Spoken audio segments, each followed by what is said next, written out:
Assalamualaikum dear students, I am your chemistry teacher Mahnur Ateek. Assalamualaikum dear students, हम लोग chemistry का chapter 8 पढ़े हैं केमिकल रिएक्टिविटी। उसके हम लास्ट टॉपिक के ऊपर हैं, that is the significance of non metal. Chemical reactivity में हमने पढ़ा मेटल्स के बारे में, नॉन मेटल्स के बारे में, उनके प्रॉपर्टीज़ के बारे में पढ़ा, उनकी फ़िज़िकल प्रॉपर्टीज़ पढ़ी, उनकी केमिकल प्रॉपर्टीज़ पढ़ी, उनकी रिएक्टिविटी पढ़ी, किस तरह से वो रिएक्ट करते हैं।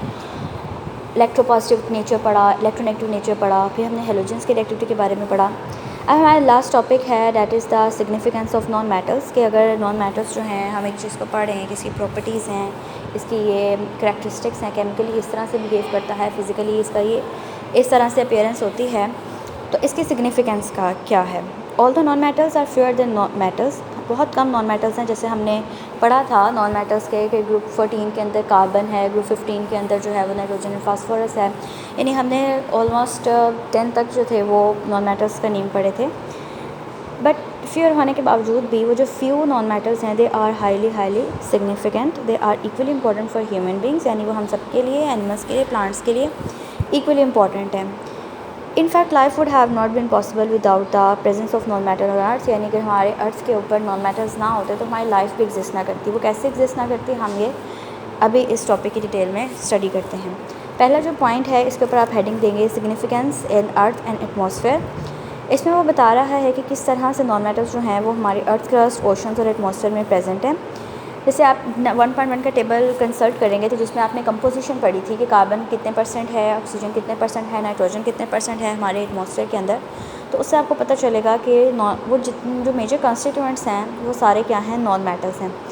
Oxygen has the highest percentage in earth crust, oxygen की हाईएस्ट परसेंटेज है हमारी अर्थ क्रस्ट के अंदर। कितनी परसेंटेज है, 47। ओशंस के अंदर ऑक्सीजन कितनी है, 86। और हमारे जो एटमॉस्फेयर है उसके अंदर कितनी है, 21। और बाद में क्या है, नाइट्रोजन है। It indicates the importance of oxygen in nature to maintain the balance for the amount of non-metals in nature.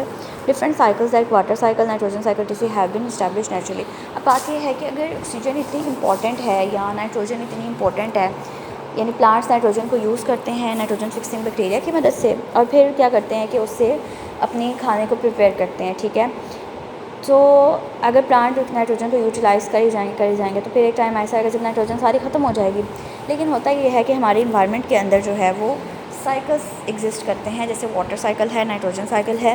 ये साइकिल्स क्या करते हैं कि जो हमारी चीज़, साइकिल आपको पता है कि एक सर्कल को बोलते हैं कि जहाँ से आपने स्टार्ट किया है आप एंड पर भी उसी पॉइंट पर आकर स्टैंड करते हो। तो जितने आपने नाइट्रोजन सपोज प्लांट्स अगर को यूज़ करें तो जितनी नाइट्रोजन प्लांट यूज़ करेंगे उतनी ही नाइट्रोजन वो प्रोड्यूस भी कर देंगे, ठीक है। इसको बोलते हैं cycle.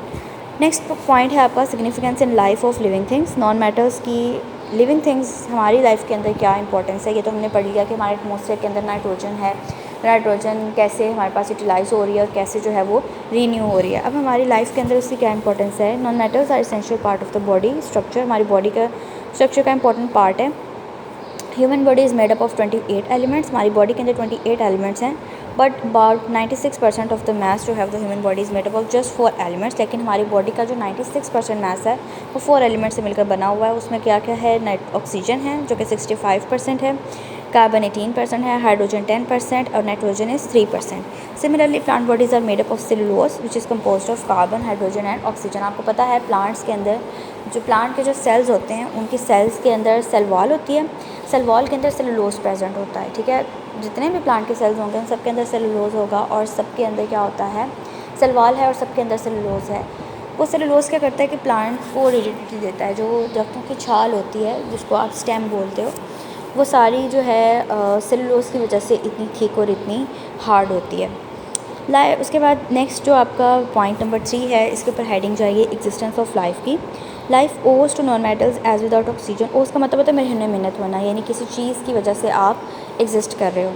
Life owes to non metals without oxygen and carbon dioxide essential gases for respiration of animals and plants respectively, life would not have been possible. In fact these gases are essential for the existence of life. हमें पता है कि हमें ज़िंदा रहने के लिए oxygen चाहिए होती है और प्लांट्स को अपना खाना बनाने के लिए कार्बन डाइऑक्साइड चाहिए होती है। कार्बन डाइऑक्साइड जो है आपने फोटोसिंथेसिस का प्रोसेस पढ़ा हुआ है, उसमें जो आपको 2 रिएक्टेंट्स चाहिए होते हैं, कार्बन डाइऑक्साइड एंड वाटर चाहिए होता है। तो उसके बगैर जो है वो जब प्लांट्स अपना खाना नहीं प्रिपेयर करेंगे तो फिर हमें भी नहीं मिलेगा फूड, एनिमल्स को भी फूड नहीं मिलेगा, लाइफ एग्जिस्ट नहीं कर सकते। और हमारे पास ऑक्सीजन नहीं होगी तो हम सांस नहीं ले सकते।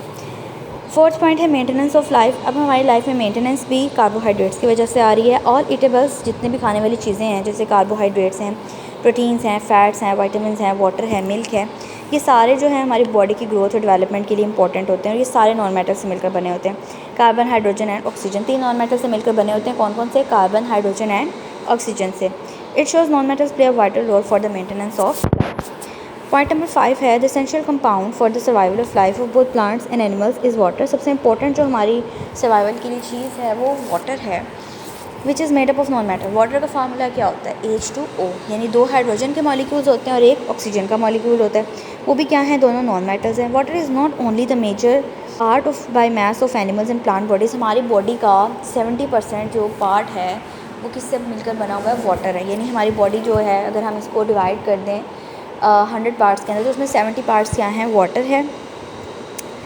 But it is also essential to maintain the life. We can survive without water for days but not for a long period of time. हम वाटर के बगैर कुछ दिनों के लिए ज़िंदा रह सकते हैं, लेकिन ज़्यादा टाइम के लिए नहीं रह सकते, क्योंकि इससे क्या होगा? शॉर्टेज ऑफ वाटर हो जाएगी और अल्टीमेटली डेथ हो जाएगी।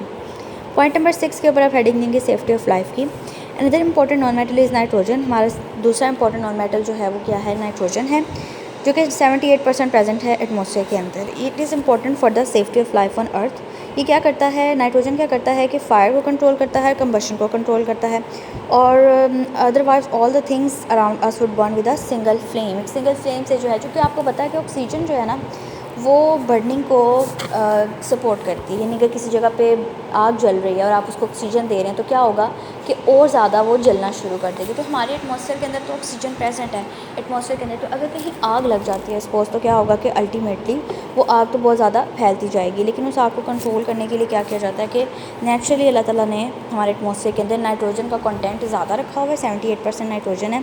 तो उससे क्या होता है कि नाइट्रोजन उस कंबशन को नेचुरली जो है वो रोकने की कोशिश करती है। पॉइंट नंबर 7 है कम्युनिकेशन इन लाइफ, की हमारी लाइफ के अंदर किस तरह से कम्युनिकेशन में किस तरह से रोल प्ले कर रही है, कि non metals are playing essential role for the communication in life. और फॉसिल फ्यूल्स जो पेट्रोल वगैरह हम यूज़ करते हैं, जो कोयला यूज़ करते हैं, जो गैस हैं, वो सारे कार्बन एंड हाइड्रोजन से मिलकर बने होते हैं। Even the essential components of combustion of fossil fuel, oxygen is also a non metal. यानी ऑक्सीजन की प्रेजेंस में हमारे पास बर्न करेंगे नॉन मेटल्स, और वो भी क्या फ्यूल हमारे पास बर्न करेगा ऑक्सीजन की प्रेजेंस में। जैसे मैंने आपको एग्जांपल हमेशा मैं देती हूँ कि अगर हमारे घर में फ्यूल है मीथेन गैस, ठीक है, जो कि हम अपने स्टोव के ऊपर, चूल्हे के ऊपर जलाते हैं। अगर आप एक ऐसे रूम के अंदर आग को जलाएं जहाँ पे ऑक्सीजन नहीं है, तो वो आग कभी भी नहीं जलेगी। उस आग को जलने के लिए क्या चाहिए होता है? ऑक्सीजन चाहिए होती है, और ऑक्सीजन भी क्या है? एक नॉन मेटल है। पॉइंट नंबर 8 के अंदर उसने बताया है प्रोटेक्शन के हेडिंग देंगे। जो हम कपड़े पहनते हैं वो हमें प्रोटेक्शन देते हैं, वो सेलुलोज से बने होते हैं। सेलुलोज एक नेचुरल फाइबर है, और उस सेलुलोज की तरह के बहुत से सिंथेटिक फाइबर्स, यानी जिनको आप इंडस्ट्री में प्रिपेयर करते हैं, जो नेचुरली अवेलेबल नहीं होते, वो मौजूद होते हैं। डेली लाइफ के अंदर हमारे पास क्या यूज़ आ रहा है? In addition to all of these uses, other items use in daily life such as wooden और plastic furniture, plastic sheets and bags, plastic pipes and utensils कहते हैं बर्तनों को, वो सारे नॉन मेटल से बने होते हैं। इवन ऑल द पेस्टिसाइड्स, जितने भी पेस्टिसाइड्स होते हैं, पेस्टिसाइड्स कहते हैं जो कीड़े पौधों को लगते हैं उनको पेस्ट बोलते हैं, और पेस्ट को किल करने वाली जो मेडिसिन होती हैं, जो स्प्रेज होते हैं, उनको पेस्टिसाइड्स बोलते हैं। इंसेक्टिसाइड्स आम जो कीड़े मकोड़े हमारे इन्वायरमेंट में होते हैं, ठीक है। फंजीसाइड्स फंगस को किल करने वाले, और जर्मिसाइड्स जर्म्स को किल करने वाले जो एजेंट्स होते हैं, वो भी सारे नॉन मेटल से मिलकर बने होते हैं। This was all about the significance of non metal. Thank you.